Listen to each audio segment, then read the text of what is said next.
Hello and welcome to the Newspaste podcast. I'm your host, Johnny Vedmore, and I'm here with Mike. You may know him as Parallel Mike. You may know him from Parallel Systems broadcast and Parallel Mike podcast that you'll find on things like Rockfin and YouTube, of course.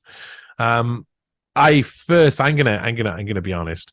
I'm gonna be honest. That sounds like a dishonest person. But I don't mean honest. I'm gonna be potentially a little bit. I think the word is maybe vulnerable, maybe something along those lines. I'm gonna admit something that when I first met Mike, it was on. I think it was a Political Dark Side Christmas special, and Monica Perez and other people were on there, and when I first saw him, I was like, who is this guy and why do I want to get to know him so much? Because I just had this feeling. As well as that, it was really interesting to hear a northern accent. When I say that, I mean northern England, like the Jon Snow accent. No, I can't do it very well.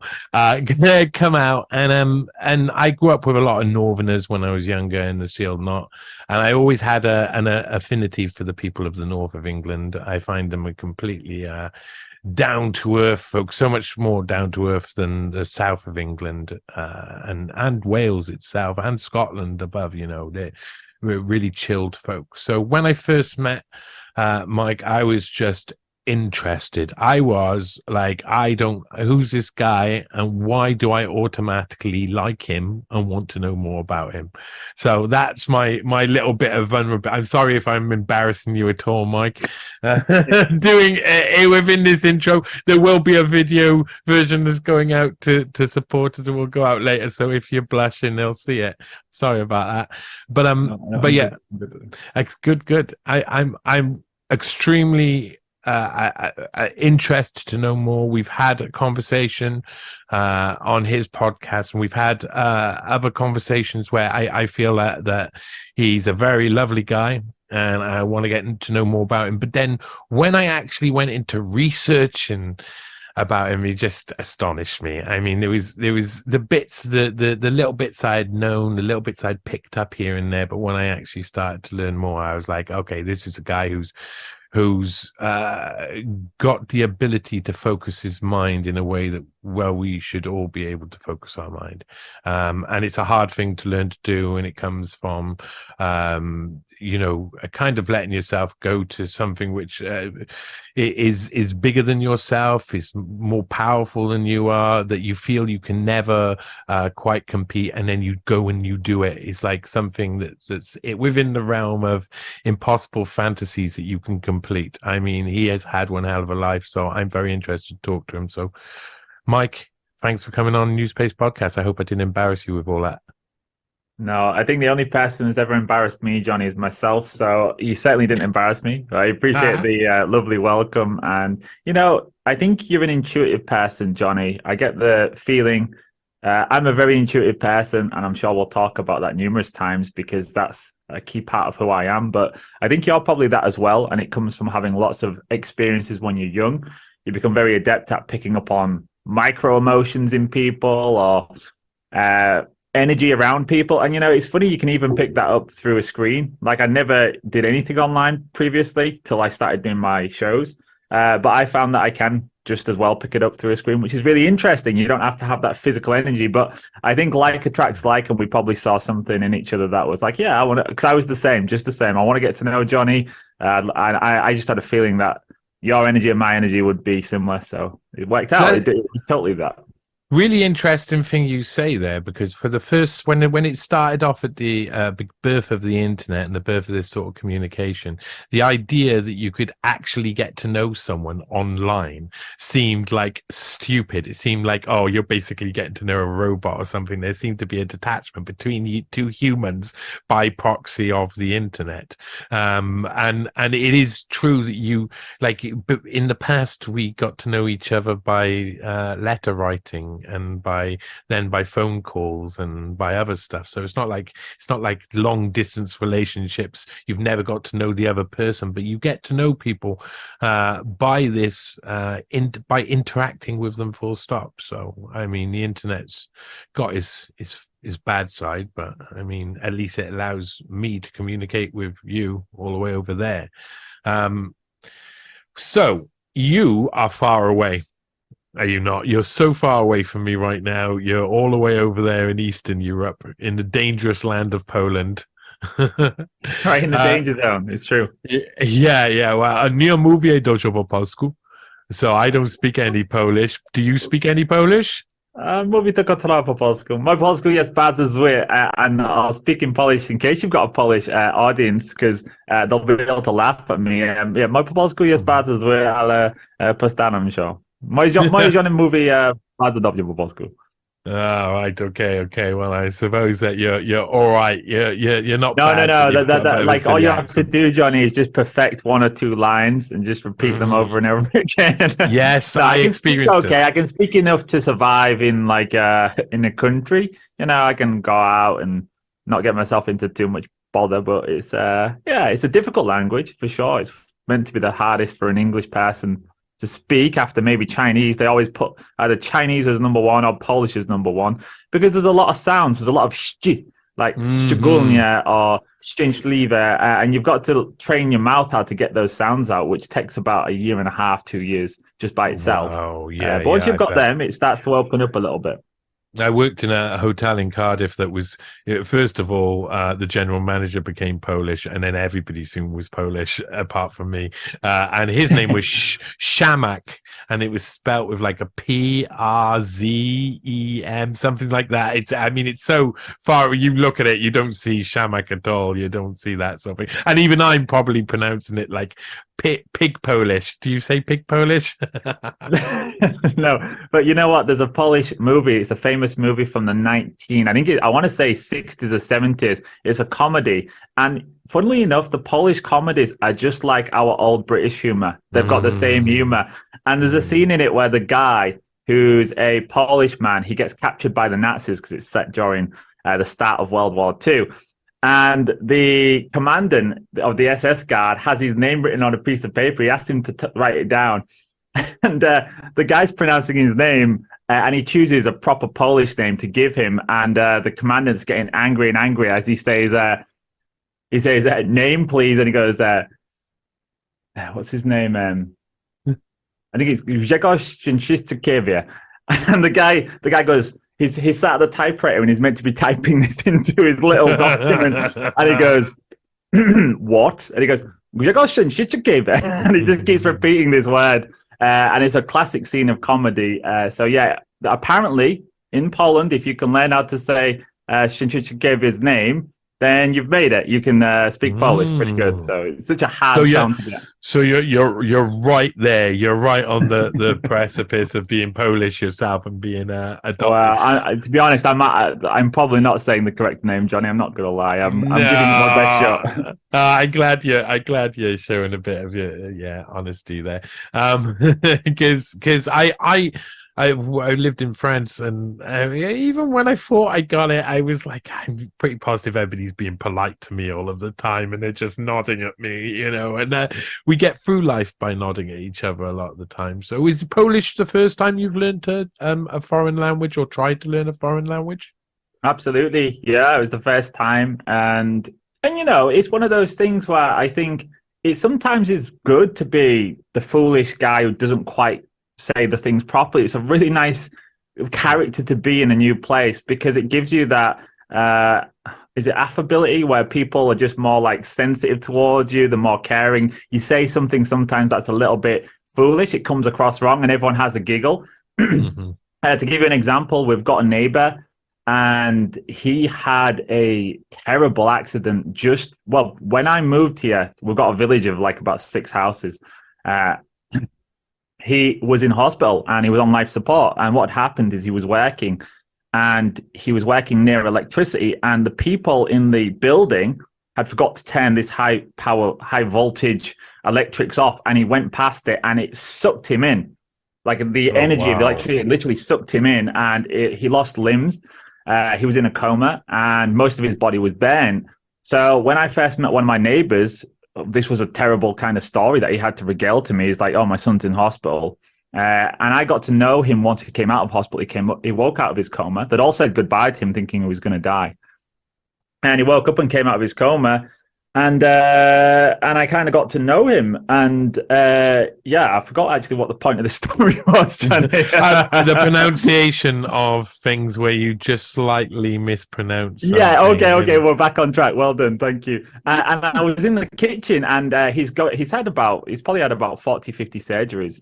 It's awful. He has to keep going back, and it's just a tragedy for sure. But it's a miracle on the other side of that he's alive.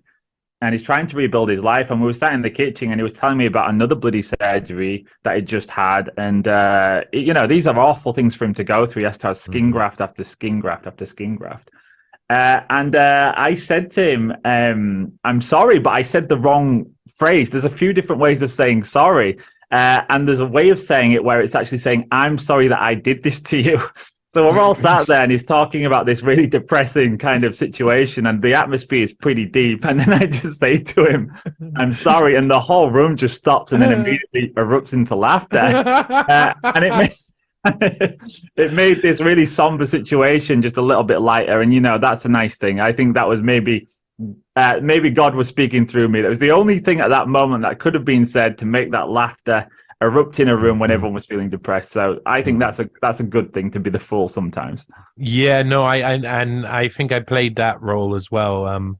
Before I threw myself full time into journalism, I was working behind a reception desk of like a 2-star hotel with 50 rooms and typing behind the desk when it was quiet and stuff. But a lot of the people who stayed in the hotel were going to the local Velindre radiotherapy cancer hospital. It was the closest hotel to it, really. So it meant a lot of the people I met people who were going through the last stages of their treatment and were on their way out, and people who refused to take the treatment and lived longer than all of them.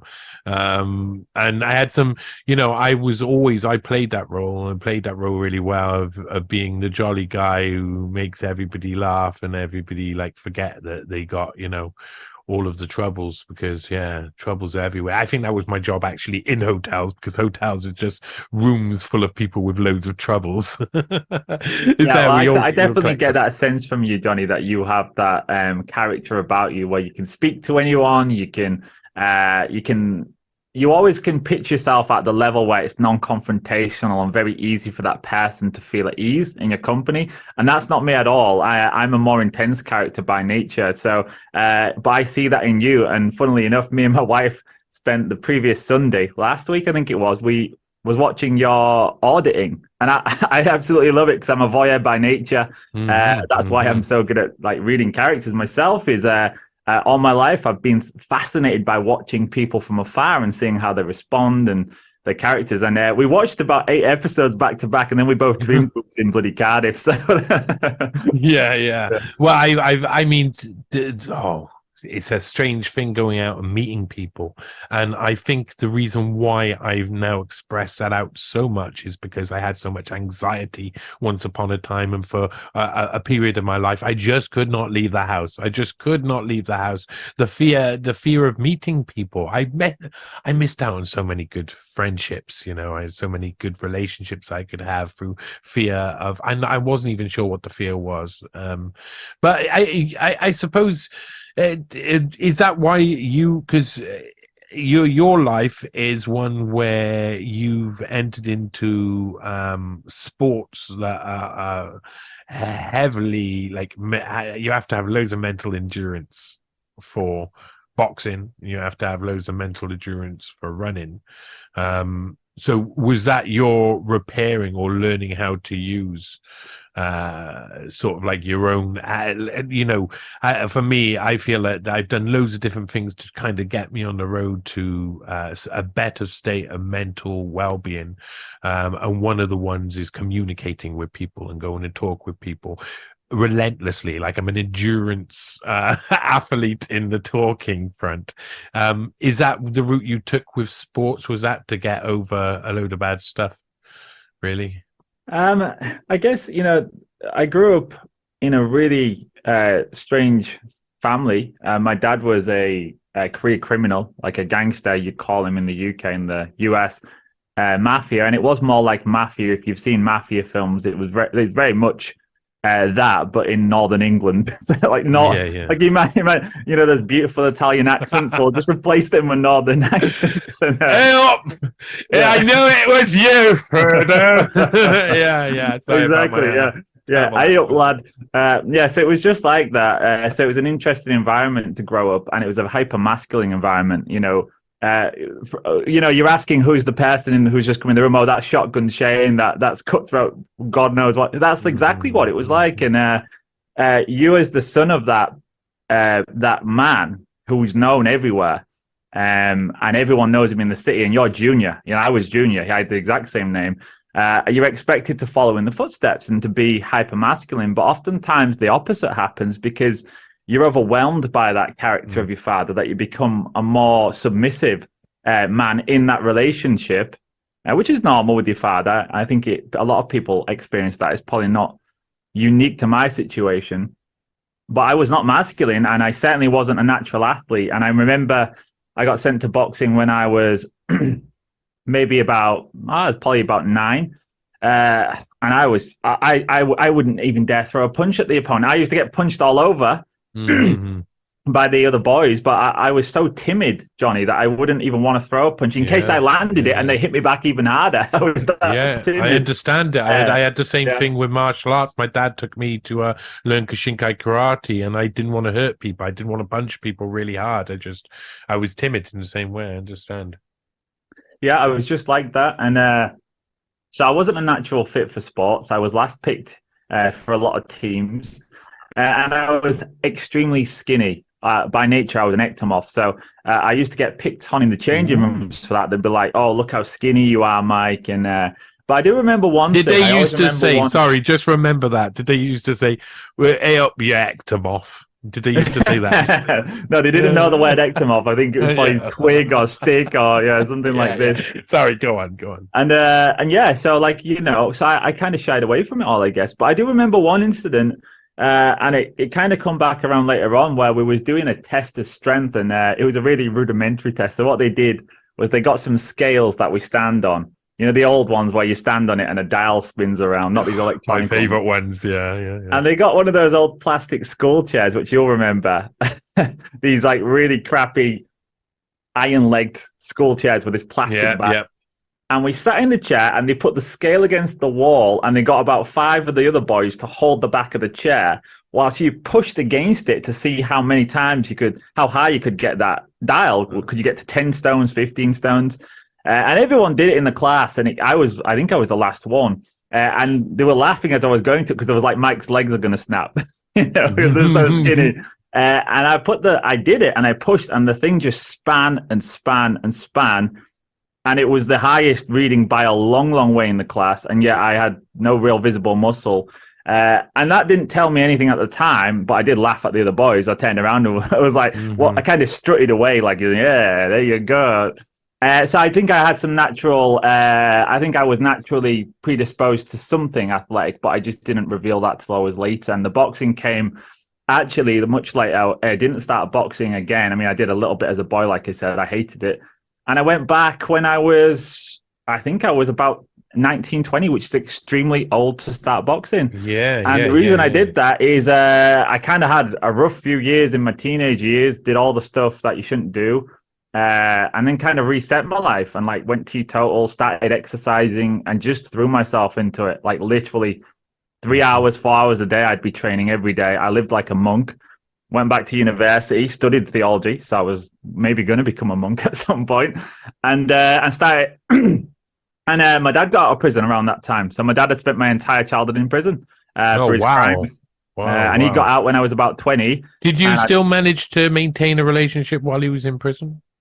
Yeah, the entire time. I mean, he did 2 sentences. The first sentence was he got sentenced. I think it was 18 years total. So it was a big old sentence. Of course, you don't do the full lot.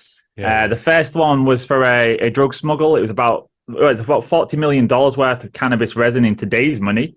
Probably about 20 million back then. And it was the biggest ever smuggle to the UK at the time. So it was him and an international coterie of criminals. Really big guy from Ireland, David Hook. There was my dad from the UK and a number of others. His brother was actually with him. And there was an insider. There was a mole who had been ratting out the gang for about 3 years, and it was isn't all it always? Isn't it always? yeah, and that's how it happened. So he was inside for most of my childhood, but I did go see him up and down. I mean, I've been in, I'd say, at least 70 different prisons because you get moved around all the time. Mm-hmm. So we used to travel down to Exeter, Holy hell. everywhere. Yes. And when you go there, Johnny, you're in a room with all the other cons. And you're at a table with plastic chairs. There's a red chair for the prisoner, so he has to sit there, and that's probably because of how the cameras are all angled. Then you sit around the table. If you're lucky, there'll be a tuck shop. There'll be like a vending machine in most of them, which is just crap. But there was one prison, particularly in Yorkshire. It's called the Wolds Prison. And believe it or not, there is a good prison. Like if you're a visitor, when you're going around, some of them are awful. They smell of urine. They stink. The guards treat you like crap as you're going through. But this one actually was awesome, and it actually had a tuck shop, and there was an old lady. There was two old ladies, and they run this tuck shop voluntarily. There was from a local Christian group or church. And they actually made you warm cheese toasters. Now, I'm sure to people listening, that is like, oh, cheese toasters. But believe it or not, like that kind of normalcy that you got as a child to actually eat something warm with your dad who's in prison, it changed everything, that being in that place. It felt warmer. It was a nicer environment. They didn't treat you so much like it was a prison. Like it wasn't so much like a prisoner relationship. So you felt almost like you were sat around a kitchen table. You could imagine. And anyway, we'd sit in there for about 3 or 4 hours, and there were long visits. And, I did get a lot of quality time with my dad there. And looking back, he did a fantastic job of always keeping it positive. He was a very smart guy. He never allowed it to get negative unless something terrible had happened. Now and again, it did. Prisons are rough places. Yeah. So sometimes, sometimes if you're coming out and you have an altercation on the way, you'd come out and be angry. But otherwise, no, we got a lot of time. And then when you got out of prison, you kind of go to an open air prison, which is where you can actually go out during the day and do a job, like a 9-hour job, then go back to sleep there. Now, during that time, I just so happened to have gotten expelled from school. So I was kicked out permanently from school because I was turning into a wrong one myself. So what he used to do, Johnny, was ring me up in the morning and be like, I've got to deliver some fish because his best friend was the largest fish dealer in Yorkshire. So my dad obviously got a job with him, and he was delivering fish up and down the country. So he'd call me up and be like, Mike, I'm off to I don't know, Birmingham. Do you want to get in the car with me? And I'd sit in the car. So that was another kind of prison forced experience where we're kind of trapped in this like bubble because he's still a prisoner. But I'd sit in that car and we'd spend 8 or 9 hours talking. Now, sad as it sounds, they were actually some of my best memories with my dad, because when he was actually out, if you're a gangster, you're not at home with your family, and you're certainly not hanging out with your kids. You're in Holland, you're in Germany, you're in Spain, you're all over the world. So I never saw my dad until he became a prisoner, which is a bit tragic, but they are happy memories, Johnny, and I do have them. And I started boxing when he got out of prison because it was just a way of reconnecting with him. He was always involved in the boxing clubs in the city. And he called me up one day and said, Mike, do you want to come down and do a bit of training, boxing? So I was like, yeah, because I used to train at home on a punch bag, but I had no idea what I was doing. I used to read books. Anyway, I went down, turned out I was a natural. Within a year, I had my first fight, and that was that. I was away. Yeah. So what was fighting like? I mean, were you like making a career out of just fighting? Is that what you were doing full time? I tried it like that. I was extremely dedicated. As an athlete, I was a fierce competitor with myself, always trying to, I'd always measure myself against the best level that I could. So I was always. And at the same time, you're learning about theology, and you're kind of I obviously that gives you an extra string to your tactical bow, but in what way? Yeah, I used to get in the ring and then do a little meditation, and I don't like punching you, but I'm going to punch you. I'm sorry about that. Yeah. I didn't compete a lot of times because ultimately I was a natural at boxing, and it turned out that physique that I had naturally, which was tall and skinny, meant I was a really tall fighter for my weight class. I was extremely light for somebody of my height. So I used to fight guys who were about 5'4", and I'm 6'6". 6'1" on a good day. Oh So no, I was, cheeky. oh That's a God, cheeky it was a with a bit of a massacre. reacher. Yeah, yeah, Yeah. yeah. With that, I had a brilliant jab. I'm a natural left-hander who fought as a right-hander, which means my power hand was always in front. So I was just jabbing the head off these little guys, and they couldn't get close to me. And I'm not going to lie, it was a huge advantage. But I was the same weight, you know. I mean, I used to spar with middleweights and heavyweights because I was more their height. So I never got it easy in the gym, but in my fights, I was always toughened for them, and I was naturally very fit. And not naturally, I trained like a madman, but I was very fit too, and yeah, I ultimately hoped to do that. But you know what, Johnny, I didn't have sports psychology at that time, and I just couldn't figure it out. Like I used to get extremely anxious in the build up to a fight, extremely anxious, and it wasn't because I was scared of fighting, because I used to go have wars in the gym. I mean, I remember when I boxed Amir Khan's little brother. So he was like, the gyms, like you used to get other gyms from up and down the country coming to your gym.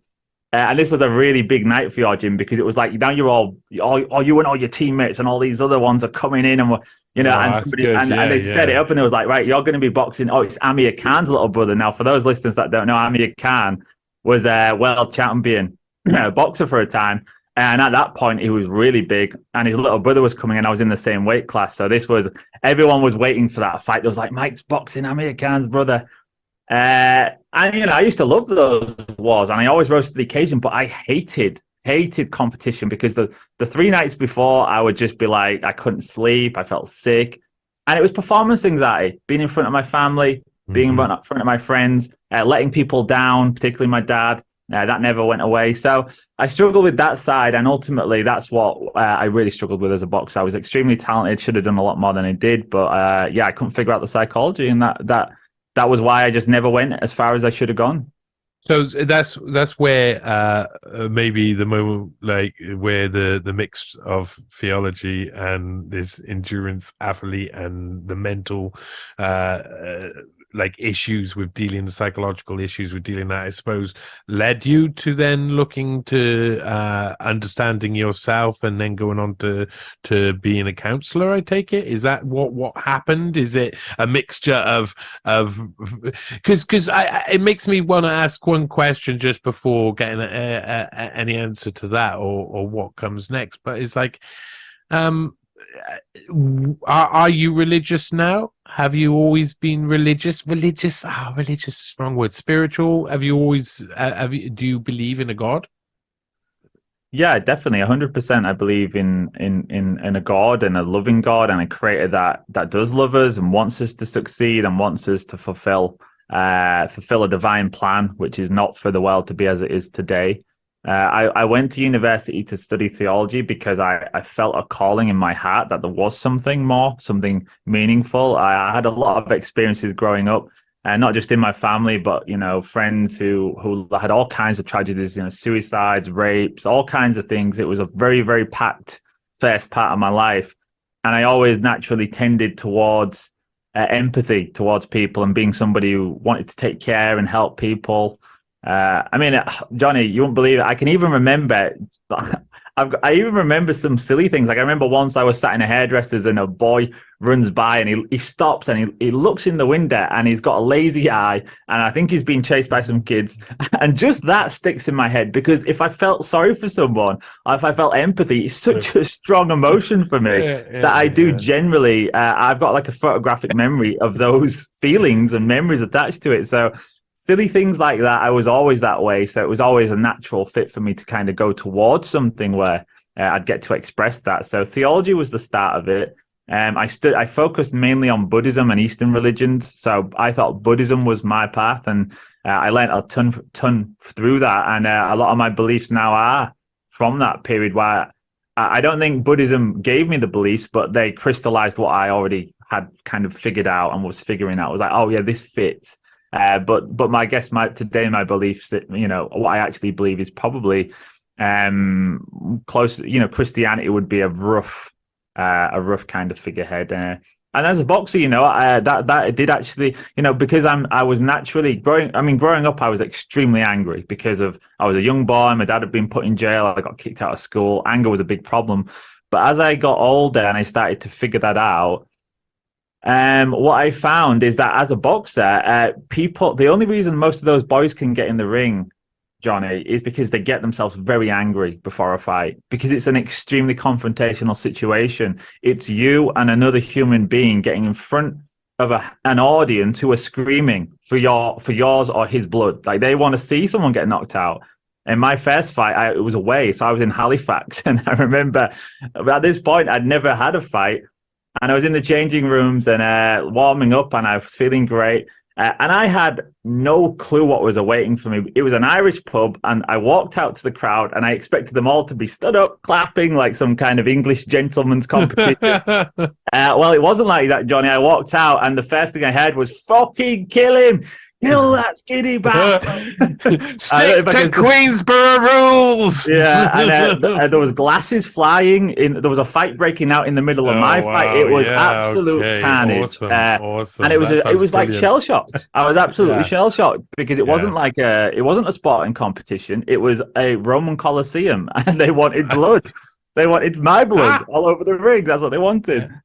Fortunately, they didn't get it, and I won the competition quite handily. And they cheered me at the end of it, and that's how it always goes. You know, they want to see you get knocked out, but at the end of it, everyone admires you for doing it. They want to shake your hand, and it's all friends again. But I guess my point in all of that was a lot of those boys, you'd see them before the fight getting themselves very amped up. That was never me. I was calm as a monk in the build up to a fight. I never had that at all. And I remember before the British Championships when I was fighting, a guy whose name actually was Muhammad Ali. He certainly wasn't Muhammad Ali, but that was his name. And he came to my changing room before the fight, and he come up with a little posse. It was like a gang of about 6 of them.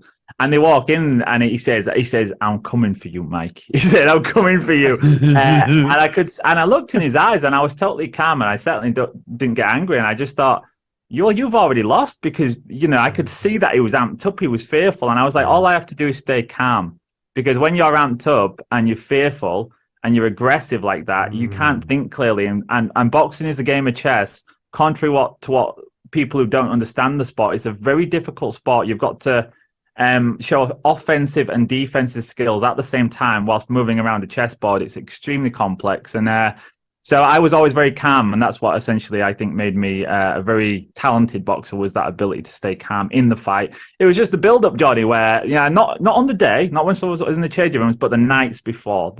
Because I'm one of those people who thinks ahead a lot. So the emotions did come into it, but ultimately when I was boxing, I was already on that path towards becoming eventually a counsellor and a social worker, and running was a response to my running. That what I actually became very successful at later on was actually a response to me failing as a boxer.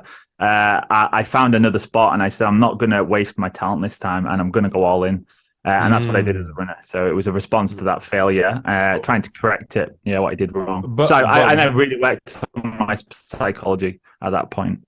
For people, who will think that you're just talking about running, you're not just talking about running. I got my lovely brother from another mother monkey, and we were talking about endurance running, and how do you term it? It's ultra marathons. Is it ultra running?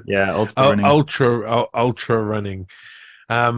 It's a bit crazy that I said to him, and he's done a marathon or two, and he turned like blue in the face and keeled over. I think he's dead. I think he's still in the living room right now. No, it's not true. He's not dead. But he did look like this. So how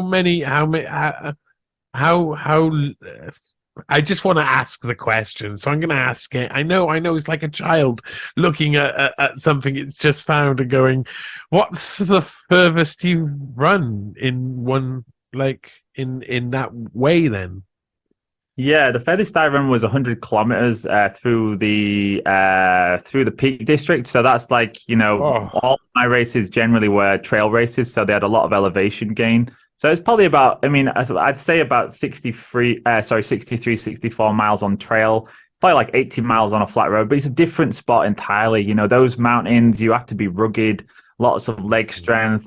And there's lots of different skills that are involved in trail running, because some people are fantastic at running down the hill, some are fantastic at running up the hill, some are fantastic at keeping food in the system. When you're running for 12, 13 hours, your body just shuts down. Like you vomit.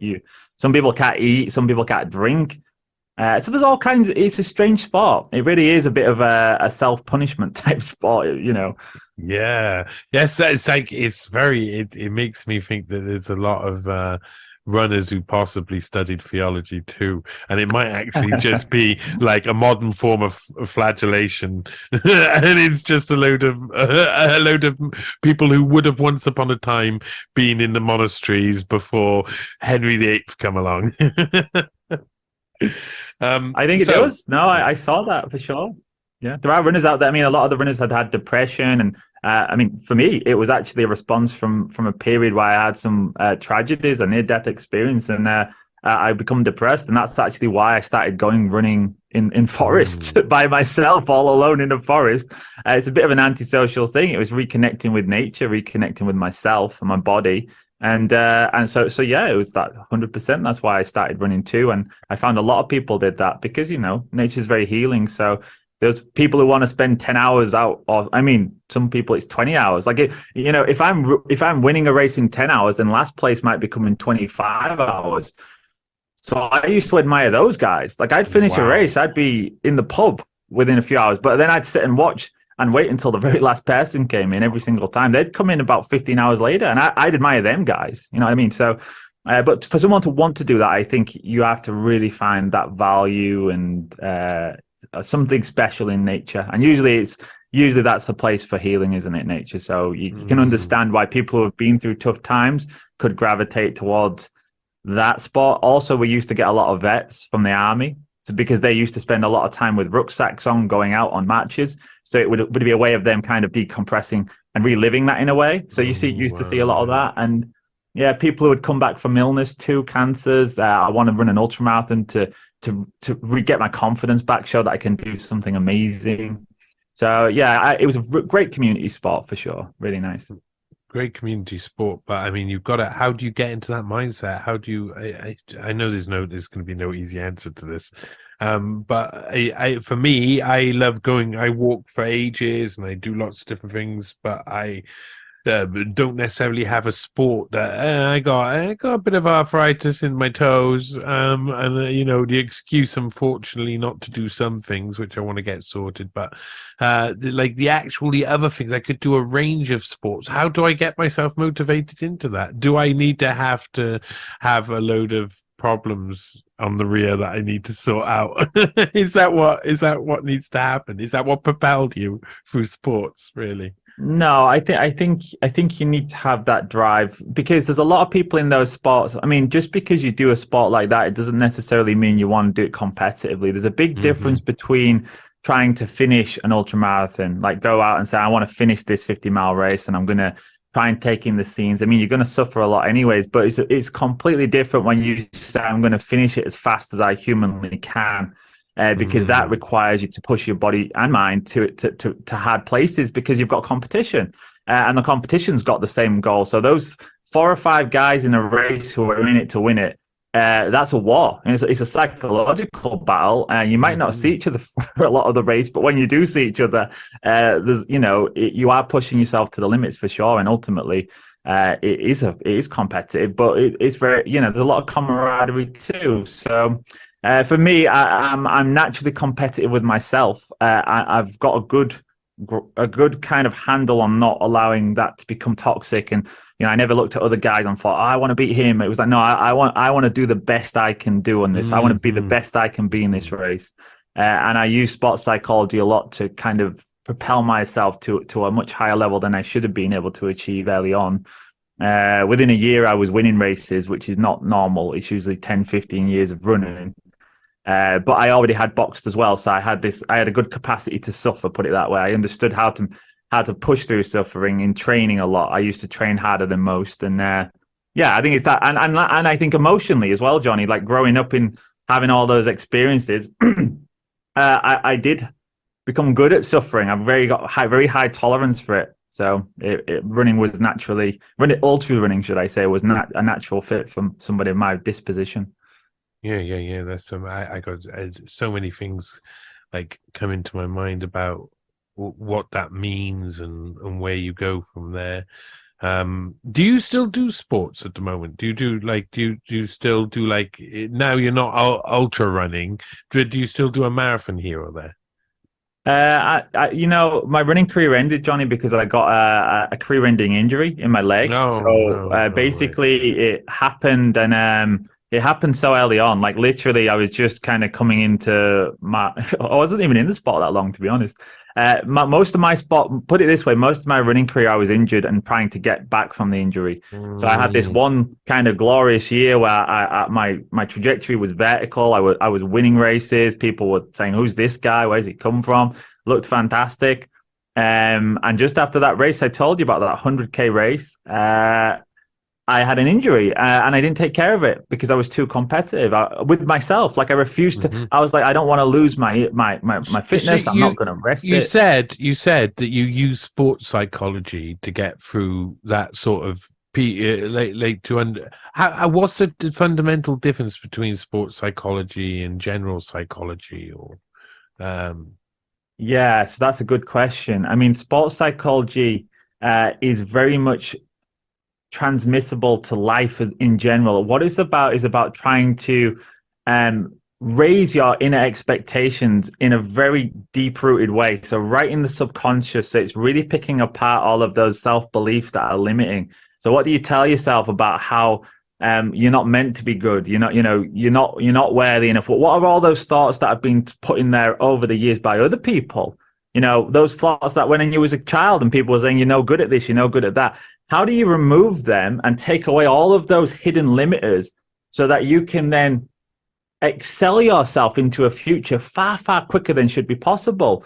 Is it possible? Well, it is, but you have to really rewire that brain. So as an athlete, what you're trying to do is imagine yourself as somebody who is capable of successes that are far exceeding your natural ability or where you are right now. So it's almost like conditioning the brain to expect greatness and not in a very egotistical or superficial way because it that's doesn't what I work. was thinking about the aspects of how to control one's ego during that process because that just seems like wow, how would you get there? I mean that gives you such a a brilliant amount of power to make good decisions based on positive outcomes in your own independent in your own life, in your individual life. That's such a if so keep going. Sorry. No, it's fine. I mean, I had a coach, and he was the British champion in ultra trail, but he had a very very interesting training philosophy in that he used to tell me it doesn't matter how many miles a week you run, Mike. And I used to run 100 miles a week every week. That was it. So I was like, that it was a full-time job, and I went part-time in my career so I could fully invest myself financially, psychologically. I didn't go anywhere, didn't speak to anyone. I lived like the monk. When you mentioned the monk, that's what my life was like. Like I didn't see anyone. Even Christmas Day, I run 20 miles on Christmas Day every year. It was part of my, it didn't matter Wow. how cold it was or what time of day it was. If I'd worked all day and it overrun and it was 9 p.m., if I needed to get the miles in, I was running. So it was very much a monk-like lifestyle. But I guess my coach used to say, Mike, it doesn't matter how much you run. What matters is the non-physical training, which is what you're doing on your mind, your visualizations, your limiting self-beliefs, getting them out of your head, really working on them. So what language do you use? For example, Johnny, a lot of people would say to you, oh, how's your running going, Johnny? You say, not bad. Not bad? Like you really want to qualify it with a not bad, like a negative? It's like, no, you have to really get rid of all of that. You really have to take away every potential limiter that's there, and it's an arduous process. But when you do it, what you find is your subconscious mind then is freed up to absorb more positive things, which can actually help you.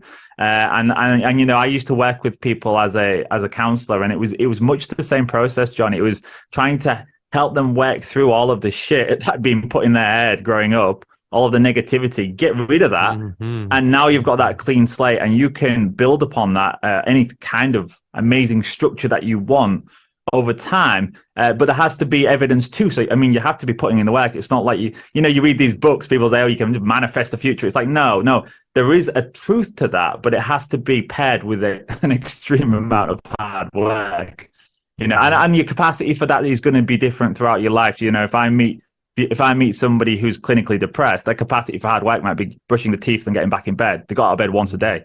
That's hard work for them.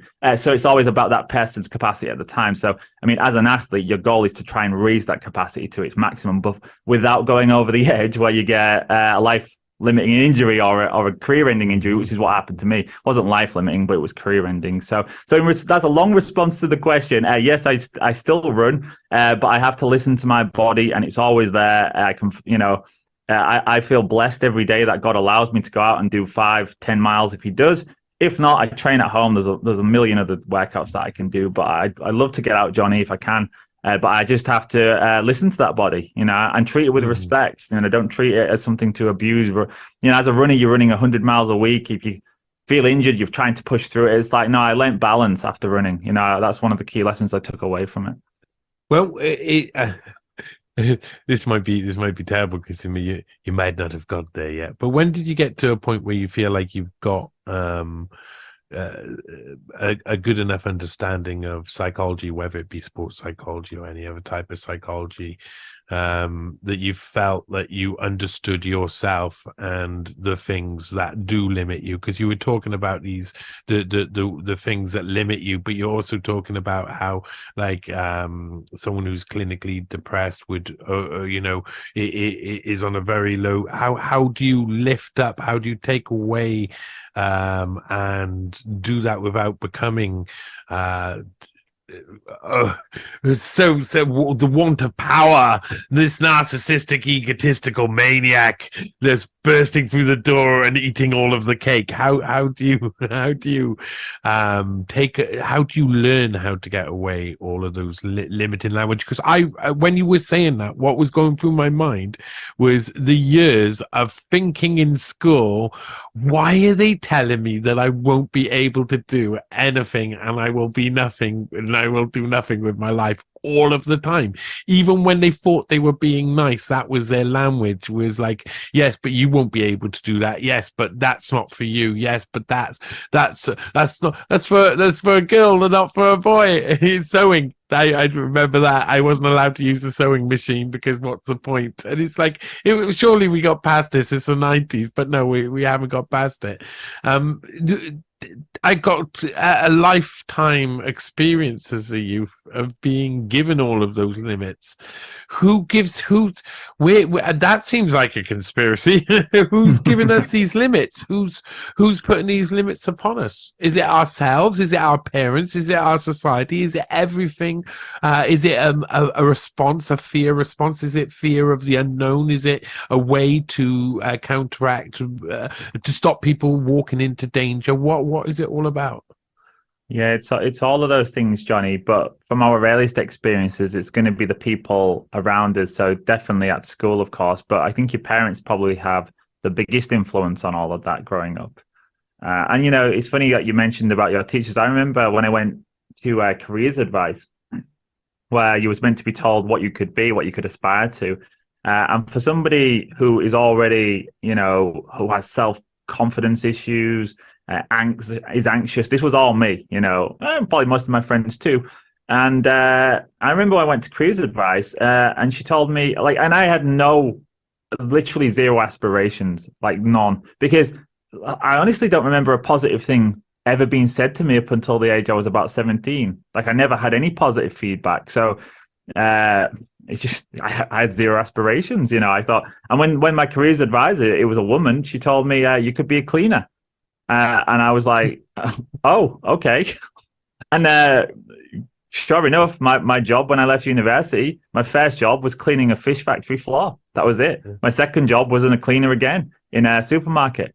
Because what we hold in our mind to be true, that's what sets our capacity. And if you're limited at a cleaner in your mind, you're not going to go out and become a multimillionaire CEO. I mean, not that I'd want to be that, but God no. But you know what I mean? Like, what we hold in our mind to be true is ultimately what's going to allow us to either flourish like an oak tree. If you give the oak tree space and you allow it to grow, it will grow. But if you cramp it in and box it in, it's not going to. It's going to wither away. And it's the same with ourselves. And so for a long time, I had that problem. Like I genuinely couldn't foresee myself doing anything good. And it wasn't until, like I said, I got kicked out of school. I became a cleaner. I was drinking a lot. I was smoking a lot.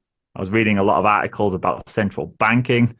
It's like going down those rabbit holes, as you do. Yeah. And I had a good friend. I had a monkey too. And we used to stay up all night long talking about this stuff, figuring the world out, predicting the future. A lot of those prophecies sadly came true. And yeah, it wasn't until I went back to college because my friends were going. So I kind of thought, well, if I go, I can go out and drink with them every day on the dinner time, which is what we did. But I thought, right, I'm going to choose the easiest course I can because I don't want to work. I hated school at this point because I'd never had a good experience there. And I chose art. And then I thought, anyone can draw, right? You just sit there and draw. Well, that's an easy way to spend a year. I'll get that. We had this thing called like an allowance where if you went to 90, if you had 95% attendance, you got £30 a month. So I thought, oh, well, that's great. That's £30 a month for the pub. Of course, I never got it once because there's no way I was making 95% attendance. But I was lucky enough that the art teacher, a guy called John, he was, I remember the first day I met him, I thought he was a student. I'd gone there with my friend. I wasn't planning on going to college, actually, to tell you the truth. I'd gone with my friend and she was going. And I was sat in the canteen waiting for on the induction day. And this bohemian-looking guy came across. He had this crazy big ginger hair, like coming out like a wild fox. And he had these really tight clothes, really smartly dressed, really kind of like camp style with his hands. And he sat down in front of me and I was like, who's this guy? I had my hood up, my headphones in. And he tapped me on the shoulder. So I was like, okay. And he says, what are you listening to? And I think I was listening to, I was a punk band. Maybe I was listening to Green Day, actually. And he said, oh, yeah, I used to play in a band as well. And then anyway, the conversation started. And next thing, we had a 20-minute conversation purely about music. And at the end of that conversation, he says to me, so what are you doing with your life? And I said, what do you mean? He said, well, what are you planning to do? And I said, nothing. He went, what do you mean nothing? And I said, what do you mean nothing? I mean, nothing. I'm not doing out. So he said, what do you want to be? And I said, I don't want to be anything. I was like, I just want to hang out with my mates. Like, that's it. And he said, well, I'm a teacher here. And I was really shocked, like, because he didn't look like a teacher. And he said, well, listen, I'm an art teacher. He said, why don't you come to my class? And I was like, I can't draw. And he said, listen, anyone can draw. He said, anyone can draw. He said, I'll teach you how to draw. He said, if you come to my class, he said, I'll even put some music on, some punk music. And I couldn't believe it. I was like, really? He was like, yeah. He said, I'll stick some tunes on. So he convinced me to sign up. And he was basically a mentor to me. He looked after me. When they tried to kick me out for low attendance, he used to lie about my attendance. He pulled me to one side and said, Mike, he said, I'm going to sign you as here because they're going to kick you out. He said, I'm going to sign you as here. And so long as you do the work in your own time, then I will keep signing you here. So what I used to do is I'd come in like half drunk. I'd go to a closet, which he set aside just for me. It was like this dingy little room with a big table where I could do my art. And he'd say, Mike, don't come into the class drunk. Go into that room. And he said, just do your work and I'll sign you as here. Anyway, long story short, he made sure that I got through that course. And that was ultimately when I started to turn my life around. But it took having somebody to be a mentor and tell me. He was the first person in my life that I can ever remember telling me, Mike, you're good. You can do something with your life. You've got something to offer. And he was also the first person to ever tell me, you were let down, which I never knew. I thought I was a little shit. It was all my fault, Johnny. And he said to me, no, he said, Mike, he said, you had a tough life. And he said, school should have done better for you. They should have done more for you. And I'm not trying to listen, I've got no victimhood in me, but to hear that was actually very touching because it was somebody else telling me that not everything's my fault, Johnny, that there are bad things that happen outside of yourself. And it was him who spurred me on to actually become a counselor because I thought I want to do what he did for me. I want to do for other people. So he was always a driving motivator in my life. And yeah, that was kind of what sent me down that path. And all those years later, that's what I did. I feel that there was when you were telling that story there, I was thinking about Mrs. Rosalind Matthews. I don't know if she's still around. She sounds great. Tell me about Mrs. Yeah. Rosalind Matthews, Oh, please. well, she was just, I mean, when I was going through, um, I was terrible in college. I was just stoned all the time, a lot like now, but with moments of drunkenness within there too, in much the same way. And I would turn up late. Sometimes I would turn up. I would try. I was terrible. I was ill with Graves' disease, and I didn't realize I had Graves' disease. So I was like, mostly felt like I was dying all the time, and everybody was telling me that I was all right all the time. And this would like last until I got diagnosed when I was 27. So when I was in college, I used to bunk off all the time terribly. I used to move the bed to the side, and I was so tired all of the time that I used to just put myself just like a skinny guy anyway, and I could just like fling myself down the side of the bed, and I'd sleep down the side of the bed. So if my mum come in the room, I wouldn't look like I was in bed or anything, but I'd be sleeping down the side. And then I turn up at school at 3 o'clock, and Mrs. Matthews, well, she protected me.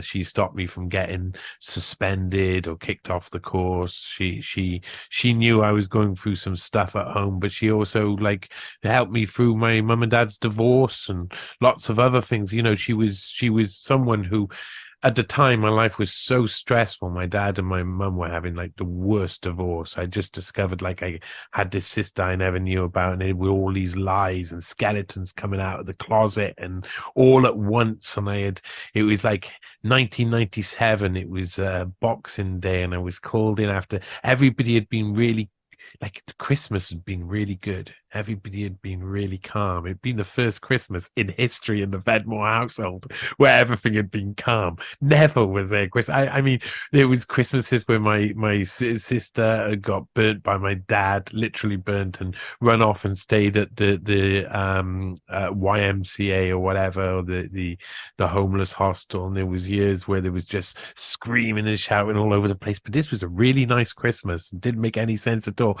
And it turned out that they were about to have a divorce. And then all of this truth came out, and all of this, suddenly my life was a lie in so many different ways. But I was just like, oh, really, kind of relieved. But in the same way, there was like loads of fear. My sister got pregnant by a guy who was hitting her, and it wasn't a very nice like feeling.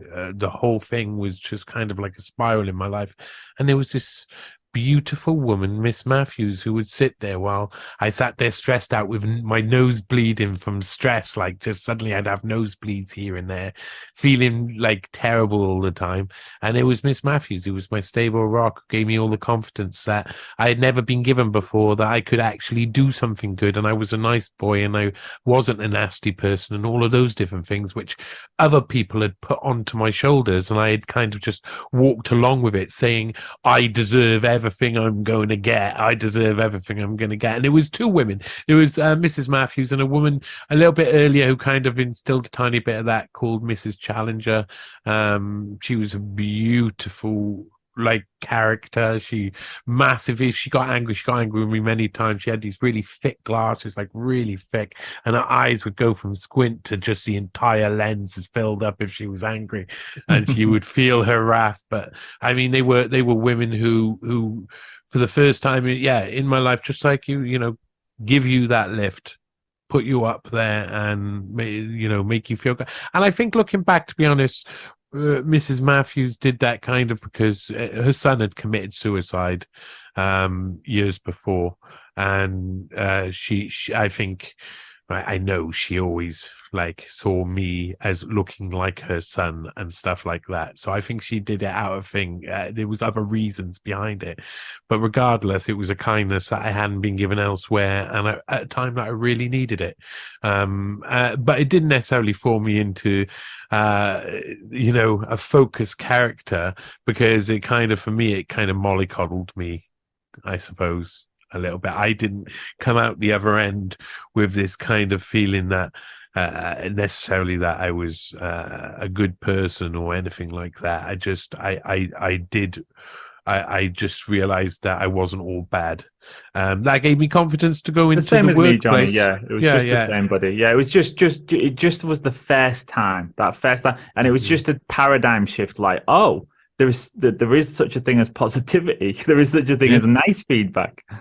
Yeah, that's a really rare one. So So what how have you, like, you said you've been in counseling and social work.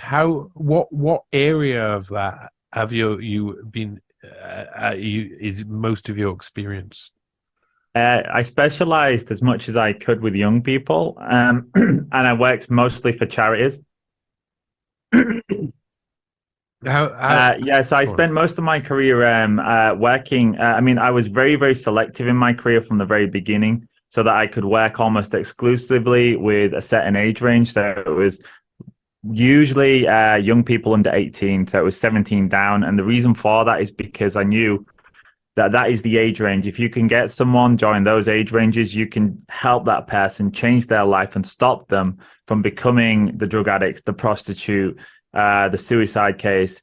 So I focused specifically on where I could do the most good. Also, I knew from my own experiences just how many people fall through the cracks. And I knew from my own experience in my life that had I not met that person and that person put himself out there and dragged me almost to becoming, to joining his class and to allowing me to have some mentorship, then there's a good chance I would have been. I mean, my trajectory was everyone, including my own family, used to say, you're going to end up either like your dad in prison, a criminal, or like your uncle who was a heroin addict. That was it. So I was always terrified of that. Like, I'm going to end up like that. Whereas he gave me a third way. Like, no, there's something else you can do, Mikey. You're not destined, because it was destiny for me that I was going to end up like that. It was told to me so many times, it was imprinted. So I thought, well, how tragic. There's all these other kids out there growing up in these families like mine, and they're going to loads of them, maybe 95% of them might end up fulfilling that destiny that's been laid out for them. What if I could just focus on that? So that's what I did. And it meant I did work a lot with families too, Johnny, because you're always working with the parents. Ultimately, you have to try and get in those families too to you can't change the parents much sometimes, but even if you can get a 5% better situation, that can be huge for a young person. So we was always working in families too, but it was a lot. I'd say a lot, mostly one-to-one work. So just you, the young person, and whatever shit they bring to that table on that day. And then you're there working in the background. So you're like, right, we need to sort out the mental health. We need to get them a place at college. We need to try and deter them from this underage sex or drugs or drink. We need, so you're doing all that in the background, but then it always comes down to that session, that one-on-one session that they're banking on you being there. They need you there. If you're not there that week, that's 2 weeks they don't have you. Their life is shit everywhere else. So they need you there. And that gives you that responsibility. And that responsibility then turns back on you, that you have to raise your game in life. Like, now I have to be better because I've got all this responsibility for them. And yeah, like I don't regret a single day of my career. Or I mean, I never pursued money or I always pursued what was meaningful. I understood from a young age how the world works. A lot of people now probably understand what that means. Well, I understood that from being very young. And I thought, well, how can I not do that? How can I not be those people? And what can I do to try and affect things the other way? And that was the best I could come up with. So that's what I did. And yeah, I enjoyed every minute of it. It's gorgeous message there. Because the idea of the young people, I talk to so many young people. I've started to realize that I have responsibility in my own community, very much so. Something I can fit into an area that no one else can kind of get into, which is basically these extremely rough young men who hang around in parks near me and are angry with nearly everyone and want to be loud at almost everyone, and respond really well to my type of language, which is like brash, harsh. I take the piss out of them and we have like a battle, and then eventually you've given them enough respect and enough of your time that they in return respect you. Because I try and tell people the reason why the majority of people I've met around can't handle most of these kids is because they don't realize that the first like hour of talking, even if it's spread over like months or something, where you see them 5 minutes here or a couple of seconds here. And, the first hour of talking to these kids is often you get lots of insults, you get horrible stuff, you get defense mechanisms, you get ways that they will say stuff to try and push anybody from seeing who they really are, what they really are. And as soon as you get them talking in a group as well, when they're all hanging around and causing trouble, once you get them talking, before you know it, there's a few of them who are willing to have a conversation, and then there's like this turnover, there's this change within the group mentality eventually, and in a few years on, you've got a new group comes in. It seems to be like that. It's like that. And there's a place for loads of different people. And what I've been watching is this is the second year in a row, and I'm sure you've probably have seen this in different ways, like communities that are breaking down, hardship, loads of youth out on the street causing trouble, breaking into houses, cars, etc. And then you have a community meeting. Well, it's the second year in a row they have this community meeting that goes nowhere, and the councillors turn up and the MPs turn up, and probably not the MPs, a few political representatives turn up. You've got the school people and the police, and none of the kids will talk to any of those people or respect any of those people at all. There is no chance any of those people can affect any positive change, and every single time they enter into the fray, it just ends up with them shouting at kids who are shouting back at them in public, and it just looks like it's idiotic, Zero chance. So how do we change when you talk about, parallel systems? How do we affect positive change where we can get people to fill the gaps that are being left by these authorities and these systems that leave behind all of these youth? Well, I think the first thing you have to do is sort that person in the mirror out. You really have to get yourself straight, because if you're not right with yourself, if you're not living with a degree of honesty and truth and authenticity, if you're not abiding by the principles that you expect or would hope other people to demonstrate, then then you might wind up being a more damaging presence in the lives of others than a positive one, because we all have the capacity to destroy. It's much easier to do than it is to build up and create. And going back to that concept that I said about responsibility, you have to shoulder that one consciously, and respect it, that you have, once you go into somebody else's life, you have the potential to do an awful lot of good. You also have the potential to do an awful lot of bad, and you have to be aware of that at all times, not just with other people. I'm talking about our own lives too, our private lives.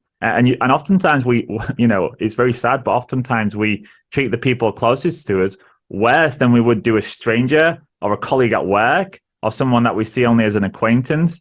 So it always starts at home for me. And it starts with me.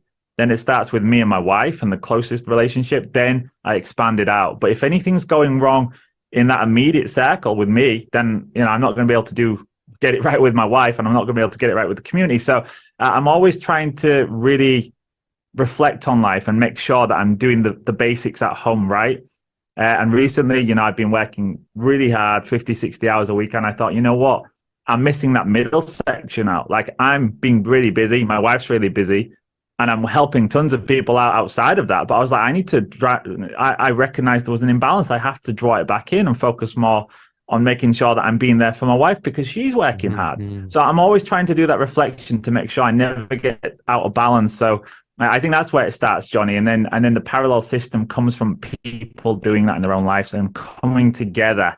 And that's where the magic happens. If you're doing that, or it doesn't matter how well you're doing it, Johnny. It's the fact is you're trying to do it. I mess up all the time. You mess up all the time. That's life. We are failing all the time. But it's about always having that striving for better. And if we come together and we're both doing that, that's amazing. That's alchemy of life. And then we get another person and another. Well, think about what the community can then do. You've got 4 or 5 people like that. Well, that's a more powerful community than 100,000 who don't know each other and are all living these insular materialistic lives. So that's what I'm trying to do, Johnny, is actually lead by example. And if people feel that and they like that, then if they come to me, I'm not teaching them anything. I'm just helping instill in them that same desire to want to do that. You want to do it too. Fantastic. Well, stand beside me. I'm not here to lead you. But I want you as a friend. Like if that's genuinely who you are and what you want, then I want to know you.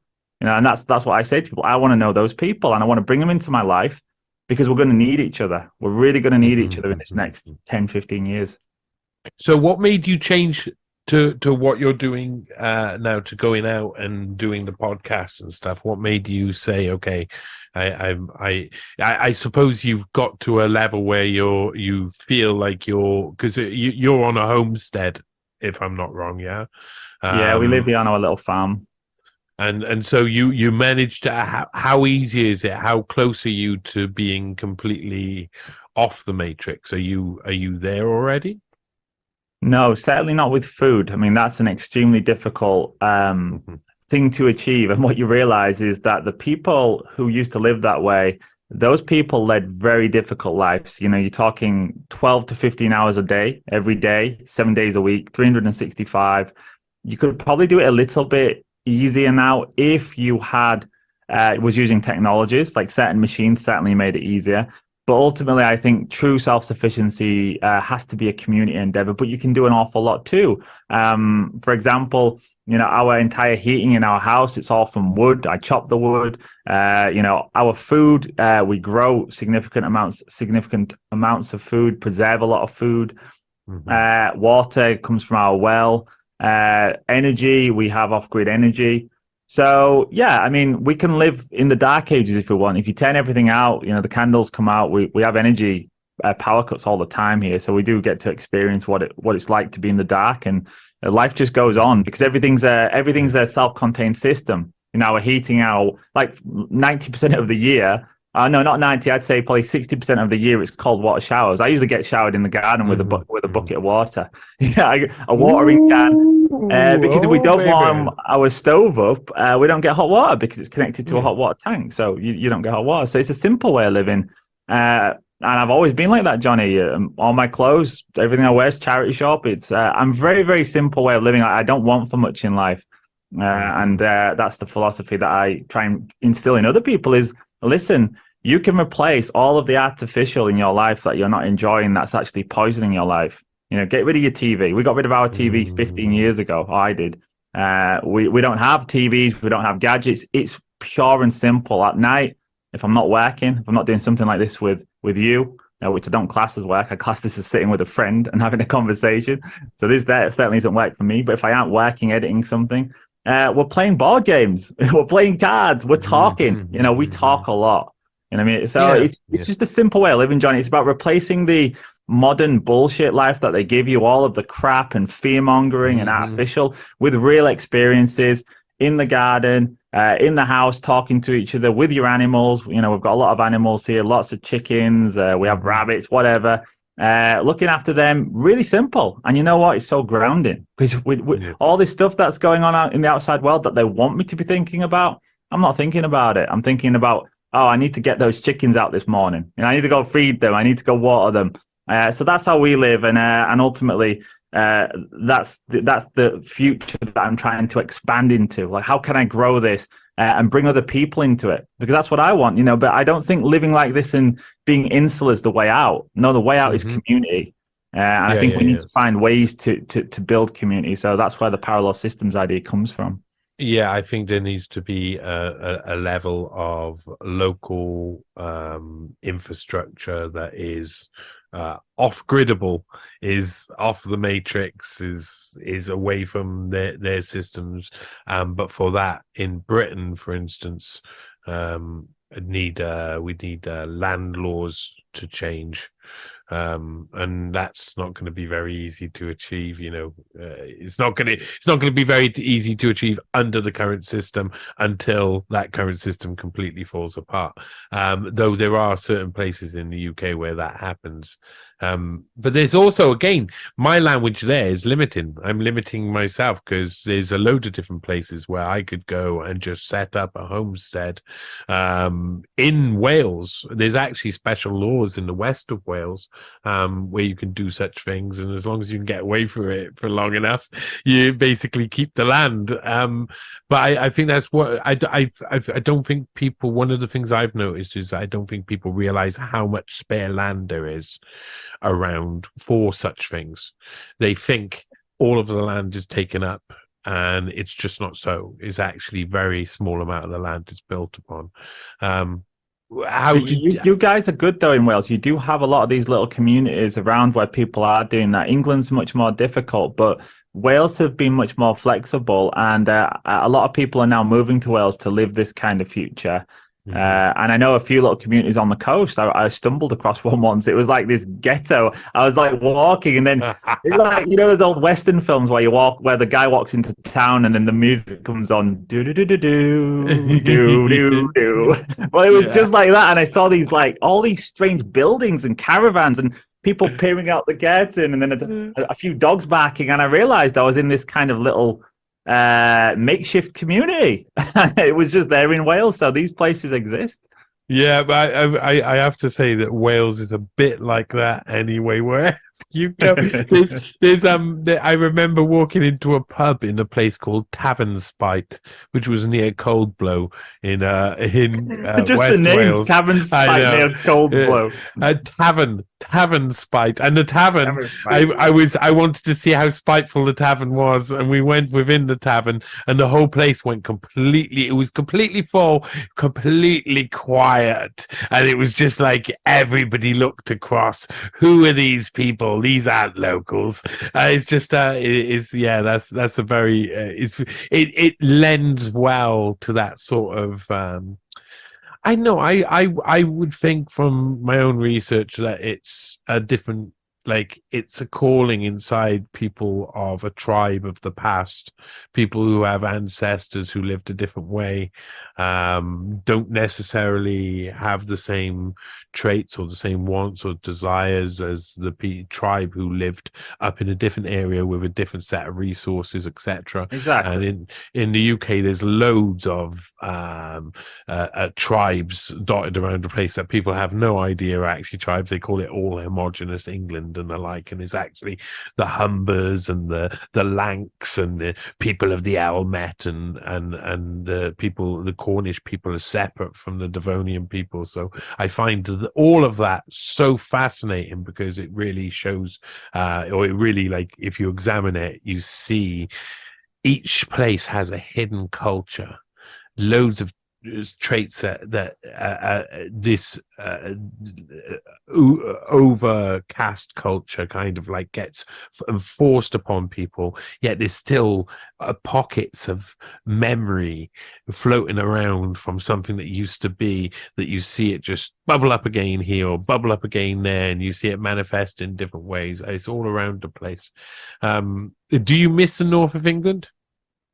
Yeah, particularly what you just said, actually, that, you know, you grow up in the world in a certain place and you do have these really deep connections.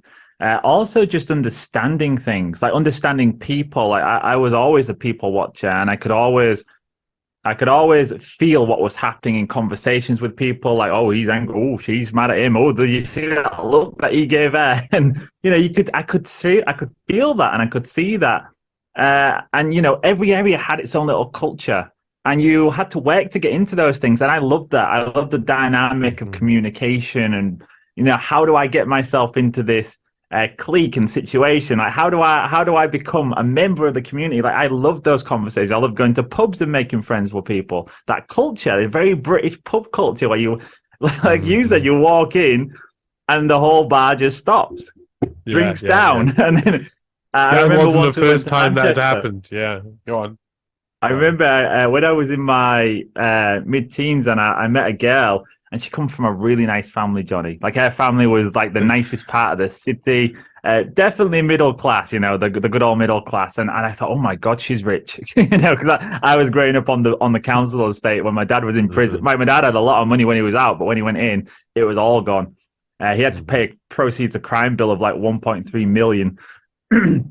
So he was wiped out. And him and my mum had divorced, so we grew up in like poverty. She worked full time and had 4 kids. And this girl, she was from the nice part of town, she's in that little village on the outskirts. So I met them, and I saw that there was a different world. I'd never seen that world before, and I was like, oh my God, people sit at a table and eat their dinner, and they light a candle. And I remember once he for Christmas he bought us tickets to a comedy gig in Manchester. Now, of course, I grew up in the rough and ready part of town where violence was never far away. Gang warfare was happening all the time. We was always trying to stay away from the gangs. Like as we were skateboarders, so we was always just trying to, how do we not get ourselves kicked in or stabbed or anything? It was a rough city where we grew up. And he took us to this gig in Manchester, and the gig was like 9 o'clock on the evening. So he said, do you want to go for a drink first? So I was like, yeah. And as I got there, I looked around and thought, geez, this place looks awful. I was like, where are we? And instantly all of my radars are going off. As somebody who's growing up amongst trouble, you're hypersensitive. And I'm looking across at this guy and that guy, and I was like, we shouldn't be here. I was like, and he's so oblivious because he's middle class. So he goes, oh, here's a lovely pub. Let's go sit in there. So he goes in this pub, and there's about 10 men in there, and every one of them stops, turns and stares. And I say to him, I'm like, John, this isn't the one, pal. I was like, John, this isn't the pub. Let's go to the... And he goes, 3 pints, please, barman. And I was like, oh, no, he's done it. I was like, he's done it. He's ordered the beers. And I was like, right, I'm just going to drink this as fast as I can. And it was really the atmosphere. You could have cut it with a damn knife. And yeah, that's when I realized not everybody sees the world as I see it. Not everyone has that. Not everyone has that encyclopedia of experiences of bad things, and I think this is something that even today still exists. So I do miss that kind of grittiness of growing up in the north of England. And when I go back there, I'm so ingrained with that grittiness because I worked in all those communities in the north of England doing what I was doing. And where I live now is different. It's not like that. There isn't much gritty here. It's very peaceful, very calm. We are near the forest. And don't get me wrong, I'd never trade that for anything because it's a blessing. You should never feel it's not. But I do miss that that edginess of the places I grew up. Going to the pub with my dad, meeting Shotgun Shane and all these damn characters. I do miss that kind of part of it, Johnny. I'm not going to lie. Yeah. Well, I mean, you reminded me of walking into a place called Coville, Leicestershire, which must have been the worst place I'd ever gone. I must have been about 17, 18, and we just were turning into this car park, and I was like, let's not do this. Let's just not go here. And then everybody met with booze. Come on, let's go. We went just around the corner, and a line of police cars came out and pulled over the car, and soon people were arrested, and we were all stuck in this place. It was Friday night. You all you could hear on the radios was about stabbings, and there was screamings in the distance. And it was like, wow. My dad had grown up in like the roughest pub in Cardiff. Like my granddad run the Dusty Forge in Ely, which if you say that to people in Cardiff who were from back then, they go, oh my God, it's a place where they kick you out down the metal staircase from upstairs. They take you upstairs, you get thrown out that way. It was a real rough place for real rough people, and you had to steal the furniture back every night. They got all those stories. And my dad was a bit rough because of that, so I had that like experience. But in the same way, he had ended up working as a wire tester, so managed to get some form of affluence in a sense because he got well paid for his. He worked hard for good money, and so he always seemed like he was a bit above that before, and we had a bit of a better lifestyle because of that. But it's still that grit. You just can't get rid of it, and that growing up with the understanding of how the other side lives is special, and it gives you an insight that a lot of people don't quite understand. A lot of people don't understand because people live very sheltered lives, and once you're staying in a flat with 3 bedrooms with over 10 kids and 2 professional wrestlers living living in there, and there's pee and all sorts, and there's broken glass, and there's everything's kicking off, and all of them seem to have scabies and whatnot. It's just like then you realize, oh, I'm in a rough area now, and it's those experiences whether either leave you with black eyes or not.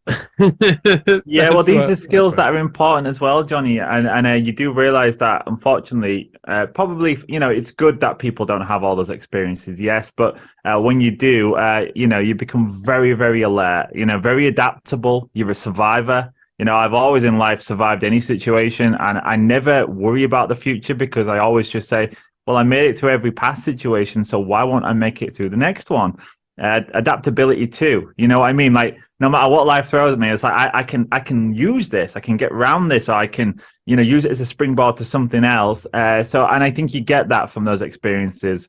And one thing that I have noticed the past few years is most people don't have that, and they're struggling to find it. This is the first experience of real hardship, whereas for me, and I think for you too, it wasn't. And that's why you've hit the ground running on it. You're like, okay, well, I can make these interviews. I can do all this. And other people are sat at home still reeling from what that blow they got to they got a left hook to the jaw in 2020, and they're just still picking themselves up off the floor. And I think that's the difference. And, I wouldn't wish certain experiences on people, but it certainly gives you the ability to adapt and move forward with tough situations. Yeah, and Mike, you've given me and other people loads to think about, and this has been such a good conversation. I've enjoyed it so much. I always enjoy speaking with you. I'd like to speak with you much more. Coming up to the end, what's your core advice to people? I mean, you see, we talk about homesteads and stuff, and that's a very complex, multi-layered sort of thing that people have to kind of approach in their own way, and it's really hard. But what else in life are you kind of guiding people on at the moment, and what do your platforms help teach in basic terms?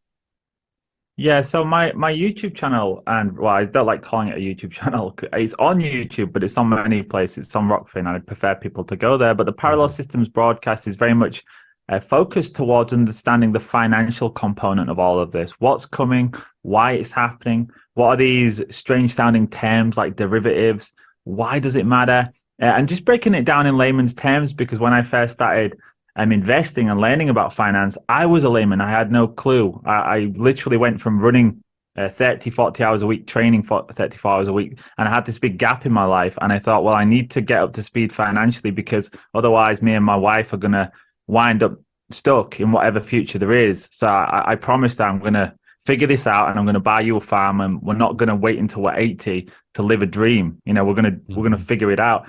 And I don't live a dream, I live a reality. Every day's got challenges, but I do try and help people figure that out on the show, because I think that's a key one, Johnny. And my big worry is that if you get yourself wiped out financially because you don't understand what's coming, you don't understand they've set up actual mechanisms to take your bank deposits, they've set up mechanisms to take your pension.